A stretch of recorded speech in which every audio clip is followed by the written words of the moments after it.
Chapter 9. The Man in the Hippie Hat. It was about a week before Praiseworthy and Jack reached the diggings. They had caught the 4 o'clock riverboat at the end of the long wharf. Dr. Buckbee came to see them off, but he was staying behind in San Francisco. "I'm going to wait for I Higgins," he said. "He's bound to turn up with my map. I'll meet every ship that comes in until I get my hands on the scoundrel." That night, in their stateroom, Jack polished his horn spoon. Praiseworthy had let him buy it on the wharf with a pinch of gold dust. Finally, Jack tucked it inside his belt and looked at himself in the mirror. All he lacked was a red flannel shirt and a floppy hat. A beard was out of the question, at least for the time being. He glanced at Praiseworthy. He wondered what his partner would look like with his whiskers grown out and a revolver in his belt. Praiseworthy was as tall as Quartz Jackson and as straight as an awning post. There were even sun creases forming in the corners of his eyes. Yes, sir, Jack thought, Praiseworthy would make a fine-looking gent. Their adventure in barbering had paid expenses nicely. There was gold dust left over, and Praiseworthy had poured it into the little finger of his left white glove, for safekeeping. He had made a list of the gold camps the miners had bandied about, and now he studied the names. Chili Gulch, Grizzly Flats, Timbuktu, he muttered. They sound like dreadful places to take a growing boy. They sounded glorious to Jack. "Don't worry about me, Praiseworthy. I'm thinking of your Aunt Arabella. What would she think if you write from a place like Bedbug, or Whiskey Flat, or Hangtown? Angel's Camp, she might approve of that. But they say it's a fearful place. Let me see. There's Rough and Ready, there's You Bet, and there's Humbug, not to mention Rawhide, Roaring Camp, and Cutthroat. What'll it be, Master Jack? One place sounds as bloodthirsty as the next." "Hangtown," said Jack. "Then Hangtown it is," said Praiseworthy. The following morning, Jack saw Indians for the first time in his life. They came to the banks of the river to watch the crowded boat and listen to the ringing of its pilot-house bell. Jack stared in fascination. Wouldn't his sisters Constance and Sarah be frightened?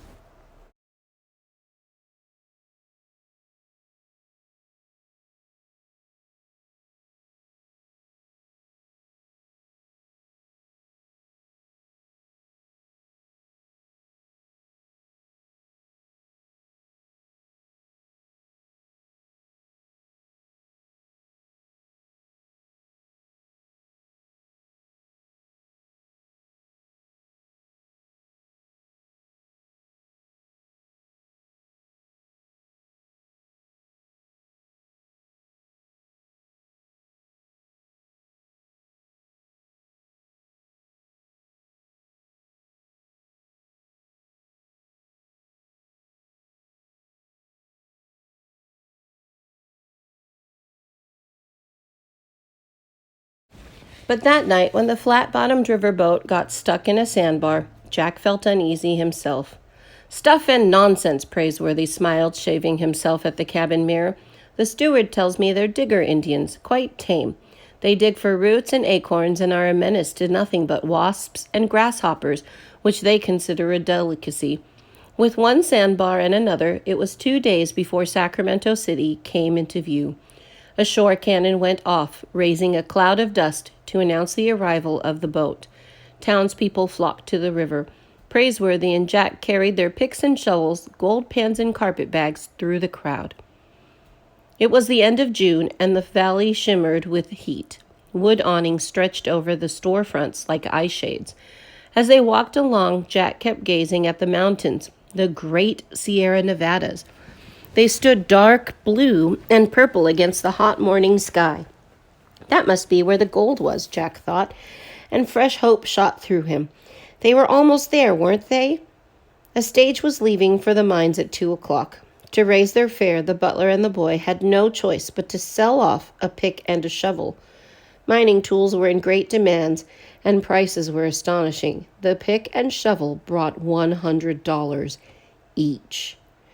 After paying their stage fare, Praiseworthy poured the gold dust left over into the tips of all 5 fingers of his left glove. He had difficulty getting his hand in, but he made it. His left hand felt as heavy as an anvil. The dust was their grub stake, and he had no intention of losing it to some rascal along the way. "We ought to carry a gun, Praiseworthy, a four-shooter." "There's no time for that now, Master Jack." They were the last passengers to board the stagecoach. They had already taken their seats when a driver, a bandy-legged man in old buckskins, snapped his whip. The horses bolted, and they were off to the diggings. Jack was squeezed in beside Praiseworthy and a red-faced man wearing a string tie. He was quick to introduce himself as an undertaker. "Fletcher's the name, gentlemen, Jonas T. Fletcher of Hangtown. I don't mind telling you that business is brisk in my line of work up there in the diggings. Glad to meet you, yes, sir, socially or professionally, as the case may be." In the seat opposite sat two Frenchmen in brand-new jackboots and checked shirts with the creases still in them. Between them and opposite Jack, so that their knees almost touched, sat a man in a dusty linen suit and his hat pulled down over his face. He had been sleeping that way from the moment Praiseworthy and Jack had entered the coach. "Don't see how a man can sleep on this road," Jonas T. Fletcher laughed. "Maybe he's dead. Ain't that a fine-looking hippie hat he's got? Must have bought that in Panama. I come across the plains myself, clear from Missouri." Jonas T. Fletcher droned on. The team of horses raised red clouds of dust, and Jack watched the passing sights as best he could. They overtook ox-drawn wagons loaded with stores for the mines and strings of pack mules. The man in the fine straw hippie hat slept on. A large ruby ring glistened from his finger. With the jostling of the stage, his coat fell open, and Jack could see the butt of a dueling pistol tucked inside his belt. It was almost an hour before he awoke. His hand rested on the pistol, and he tipped the hat back off of his face. He looked straight into Jack's eyes with the faintest of smiles, as if he hadn't been asleep at all. Jack very nearly jumped. It was Mr. I Higgins. Chapter 10. The Rogue Outrogued. Praiseworthy remained remarkably calm. He didn't so much as raise an eyebrow, but he did give Jack a faint poke in the ribs with his elbow, as if to say, "Easy, Master Jack, easy. Leave the scoundrel to me." "Small world, ain't it?" grinned I Higgins. His hand remained at rest in silent warning on the butt of his pistol. "I hadn't noticed until today," said Praiseworthy. "If I didn't know better, I'd think you were still in Rio." The villain's scarred eye was set at a squint. "Rio was too hot for me, you might say, so I lit out for Panama. Crossed the isthmus by bongo boat and muleback. A whole parade of folks is getting to the Pacific that way. And looks like I beat you to California at that." "I dare say you had a good map to guide you." The man in the hippie hat bared his yellow teeth in a laugh. "A map? A map? Why, what map is that?" Praiseworthy narrowed his glance. "I bring you regards from the good Dr. Buckby." "Well, now, ain't that neighborly of you?" The stage charged across the valley flats, and the Frenchmen shook handkerchiefs in front of their noses to keep the dust away.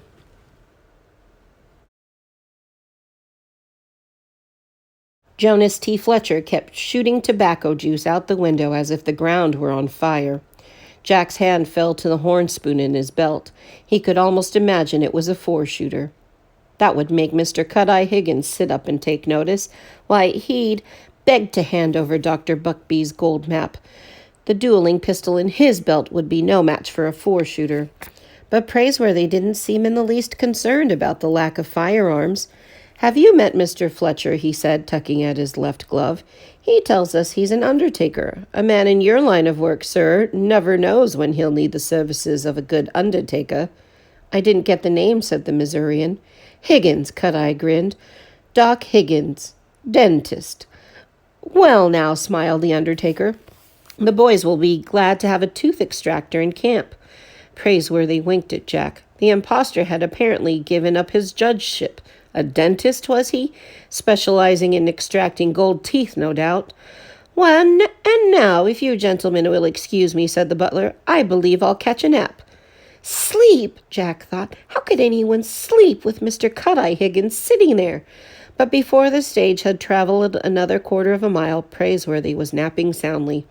Jack sat gazing at the villain, their knees almost touching, and the man in the hippie hat gazed back at him. By the late afternoon, they had reached the brown foothills, and the stage pulled up at a relay station for a change of horses. With the mountains rising at their shoulders, Praiseworthy and Jack stood at the well, refreshing themselves with dippers of cool water. The 4-horse team was being replaced with a team of 6 for the hard climb ahead. "Do you think he's got Dr. Buckbee's map with him?" Jack whispered. "No doubt about it," said Praiseworthy. "I'll wager he doesn't even take his hand off that dueling pistol even when he sleeps. We'll need a shotgun to get the map away from him, a 4-shooter at least."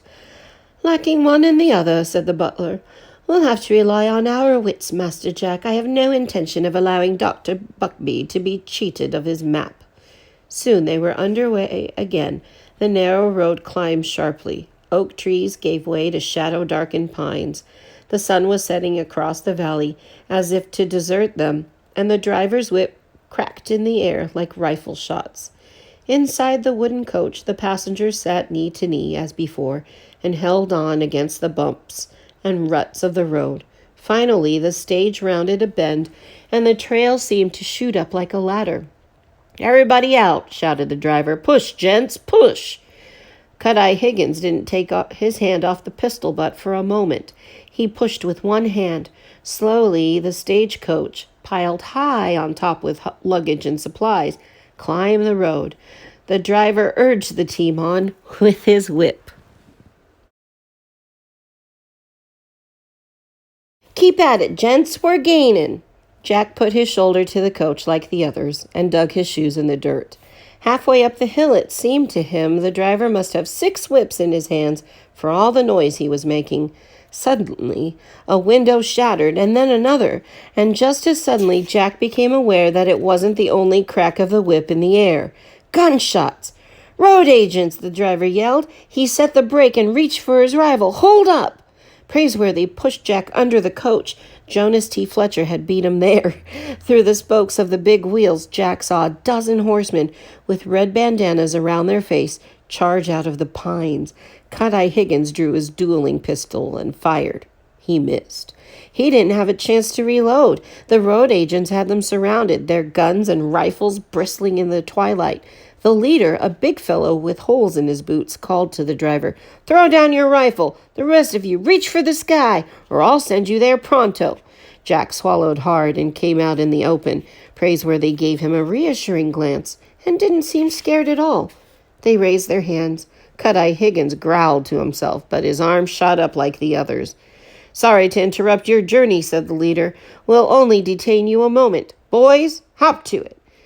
2 of the outlaws climbed to the top of the stage and threw down the trunks and boxes and carpet bags. Others broke them open to paw through the contents for valuables.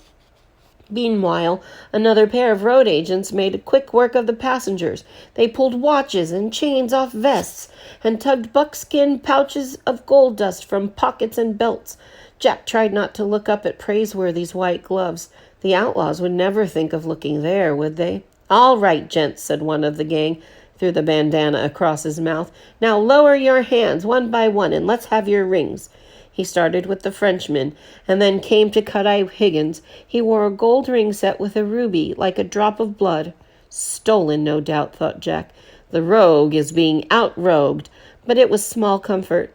"Why, I wore this ring since I was a lad," said Cut-Eye Higgins. "It won't come off." "In that case," the outlaw laughed, "we'll just have to chop it off." Cut-Eye Higgins removed the ring in an instant, and the highwayman roared. "I don't have a ring," said Jack. "I can see that, boy." The road agent moved on to Praiseworthy. "Well, look here, we got a regular gentleman with gloves on." "Not a gentleman," corrected Praiseworthy, "merely a butler." "What's that? Never did hear of a butler." Jack's heart began to beat faster. Praiseworthy pulled off his right-hand glove. Their gold dust, their grub stake, would soon be exposed, but Praiseworthy seemed unconcerned as could be. "How about the other hand?" growled the outlaw. Naturally, said Praiseworthy. He pulled the glove off each finger carefully but casually and held up his bare hand. The gold dust remained in the fingers of the glove. No rings, as you see. And the outlaw moved on. Praiseworthy gave Jack a wink without winking and very calmly pulled the gloves on again. But another big fellow was emptying Praiseworthy's carpet bag in the dirt. Shirts, cufflinks, hairbrush. Why, look here, said the ruffian, chuckled. A picture. A regular beauty, ain't she? Jack recognized the tintype at once. It was his Aunt Arabella. He didn't know Praiseworthy had her picture along. When he glanced up, Praiseworthy had gone white with anger. I'll thank you to return that picture to my bag, he warned, stamping each word out of cold steel. You don't say. Well, I'll be proud to own a picture like this. I guess I'll just take it along. The rest happened so fast that Jack missed half of it in the blink of an eye. Praiseworthy, in his fury, struck like a bolt of lightning. Grabbing the ruffian to his feet by the shirt front, he slammed his left gloved fist into the man's bandana-covered face. The outlaw hurled back as if he'd been struck with a stick of cordwood, and he just lay there. Why, look at that, said the undertaker in awe. Knock that big fella 15 feet uphill. If his fellow outlaws had held their fire, it was only because they were too startled by the butler's awesome left jab. They were like trees growing from the ground they stood on. And then their leader seemed to grin behind his bandana. I'd take my hat off to you, he said, but it ain't fittin' for a man in my line of work. That was something to see. Boys, lift our fallen friend across his saddle and we'll be going. Jack gazed at Praiseworthy with fresh admiration. The butler had never let on that he was so handy with his fists. The truth of the matter was that Praiseworthy had been as surprised as the others to see the brute go flying, and then he remembered the heavy gold dust packed in the fingertips of the glove. It was exactly as heavy as lead. With his fingers clenched around it, his fist had had the kick of a mule. He picked up Aunt Arabella's picture and dusted it off. It seemed curious to Jack that he had brought it along. It made him feel strangely closer to Praiseworthy than ever before. One more thing, said the gang leader. All you gents, take off your coats and drop 'em in a pile. The guns came up again, and that left no room for argument. Jonas T. Fletcher peeled off his frock coat. I Higgins dropped his dusty linen coat. Regretfully, Praiseworthy added his fine black coat to the pile. He would miss it. Never met an immigrant yet, said the leader, who didn't have gold pieces sewed up in the lining of his coat. You won't need coats in this heat, gents, so we'll take 'em along. An instant later, the highwaymen spurred their horses and carried away their booty of watches, rings, buckskin gold pouches, and coats. Praiseworthy, unaccustomed to mere shirt sleeves, stood in the dust like a leopard, suddenly deprived of his spots. Wait till the boys hear about this, said the undertaker. 15 feet uphill. Praiseworthy moved past him to step in front of I Higgins. I'll thank you, sir, to hand over Dr. Buckbee's map. The dispirited villain reached for his dueling pistol, and Jack stopped in his tracks. Was Praiseworthy trying to get himself killed? Don't bother to draw your gun, said the butler. I was careful to notice that you never reloaded it. The map, sir, the map. The other man stared at him out of his scarred eye and then began to chuckle. But to Jack it sounded as much like a growl as a chuckle. You're a little late, said I Higgins. Late? The map was sewn up in the lining of my coat.